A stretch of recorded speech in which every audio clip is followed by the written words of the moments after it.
गृह मंत्री अमित शाह बिहार के दौरे पर गए तब से तमाम प्रकार की बातें कही गई और तमाम प्रकार की खबरें चली। खबरें ये चली कि पश्चिम बंगाल और बिहार के कुछ हिस्सों को काटकर एक राज्य बना दिया जाएगा। ये तमाम प्रकार की खबरें चली जब गृह मंत्री अमित शाह बिहार के दौरा किए। इसी बीच सबसे बड़ी खबर यह चल के आ रही है और खबरें ये चलाई जा रही है जिसमें अमित शाह जब बिहार के दौरा किए तब भी यह खबर चली कि बिहार में अवैध तरीकों से काम हो रहे हैं। महिलाओं के द्वारा ऐसे काम किए जा रहे हैं जो सुनकर आप दंग रह जाएंगे।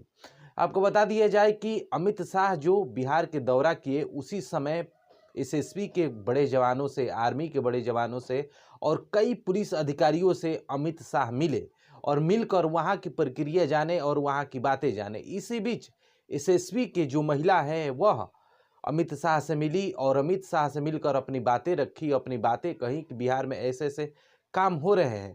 ये सब काम जो है बहुत दिनों से पर्दों के पीछे हो रहा था।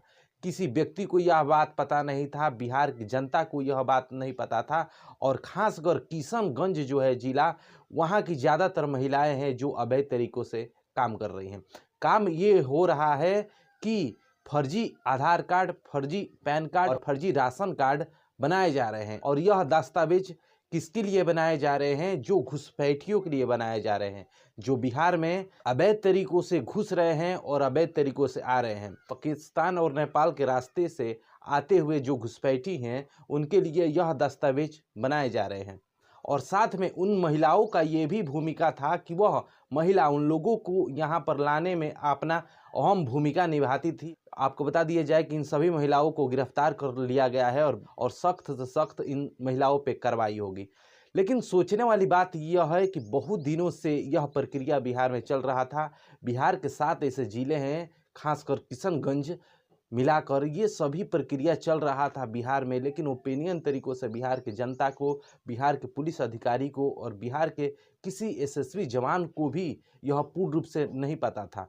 और अमित शाह बिहार के दौरा किए उसी समय एसएसबी का जो महिला है यह अपनी बातें रखती है। चूँकि उस समय एसएसबी की जो महिला है वह ओपिनियन तरीकों से बात नहीं रखती है, लेकिन जब अमित शाह के द्वारा प्रेशर जाता है तब ओपिनियन तरीकों से यह बात कहा जाता है कि इस प्रकार से अवैध तरीकों से यहाँ काम हो रहे हैं। बिहार के 7 ऐसे जिले हैं जो 7 जिलों की महिलाएं हैं जो यह प्रक्रिया निभा रही थी। यही महिला जो हम कहते हैं कि घर की शोभा बढ़ाने वाली होती है, वही महिला इसमें अहम भूमिका निभा रही थी। महिलाओं को भूमिका इसलिए निभाया जा रहा था तो कहीं ना कहीं यह महिलाओं पे कोई शक नहीं करेगा, इसलिए यह महिलाएं अपना अहम भूमिका निभा रही थी।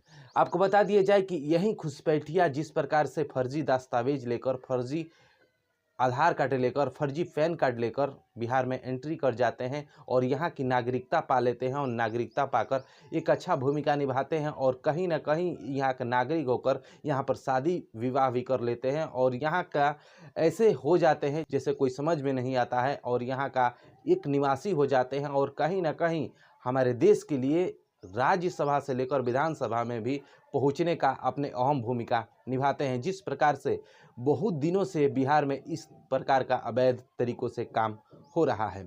बिहार के 7 ऐसे जिले हैं जो आपके सामने रखना चाहता हूं।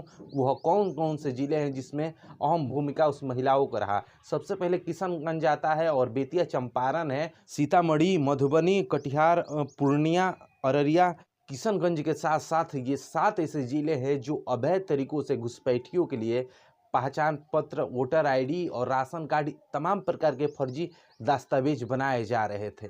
लेकिन अमित शाह की अहम भूमिका हम कह सकते हैं कि बिहार में गए और बिहार के दौरा किए उसी समय इन सभी चीज़ों को पता चला और इन सभी घुसपैठियों का जो आने वाला दस्तावेज बन रहा था, कहीं ना कहीं उन सभी को खारिज करते हुए अमित शाह ने इन पे कड़ी से कड़ी कार्रवाई करते हुए इन सभी महिलाओं पे यह जेल की सलाखों में जाने का प्रक्रिया किया है।